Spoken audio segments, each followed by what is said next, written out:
حلقہ کاروان گولکنڈے کے قریب میں سابقہ گورنمنٹ گلف کلب کے لیے زمین 1 ایکڑ زمین الاٹ کی گئی تھی، جس کے اندر ایک 14 یا 20 ایکڑ کے درمیان میں ایک FTL تھا، تالاب جمالی کنٹے کے نام سے۔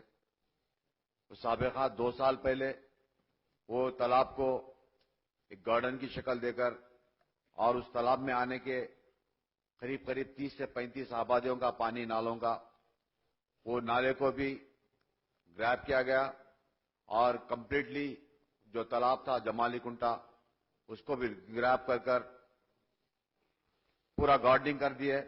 جس کی وجہ سے حال ہی میں جو بارش ہوئی اس بارش کے درمیان میں قریب 200 سے 300 مکانات کے اندر پانی داخل ہو گیا، اور جو نالا تھا بلکاپور نالا، وہ نالے کو بھی انکروچمنٹ کیا گیا۔ اور جب ہم کمپلینٹ کرتے ہیں GHMC کے عہدیداروں کو اور ضلع کلکٹر کو تو یہ بتاتے ہیں ہمارے کو وہاں سے کوئی جواب نہیں آتا، اور ہم محسوس یہ کرتے ہیں اس گلف کلب کے اندر کئی بڑے بڑے عہدیدار، کئی بڑے بڑے آفیسرز اس کے اندر انوالو ہے، اس کمیٹی کے ممبرز ہیں، جس کی وجہ سے وہاں پر کوئی قسم کا ایکشن نہیں لیا جاتا، مگر اس کے باوجود وہاں پہ غریب عوام، وہاں بسنے والے کالونی کے لوگ بہت کافی پریشانی کا سامنا کرنا پڑ رہا۔ اور دوسرا ٹولی چوکی فلیور کا جو کام ہے،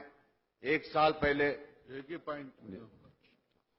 گلف کلب کے بارے میں آپ کو میں آپ کے ذریعے حکومت کو بتانا چاہتا ہوں، اور گلف کلب کے اس کے اوپر آپ کے ذریعے آفیسرز کو حکومت کو بتانا چاہتا ہوں۔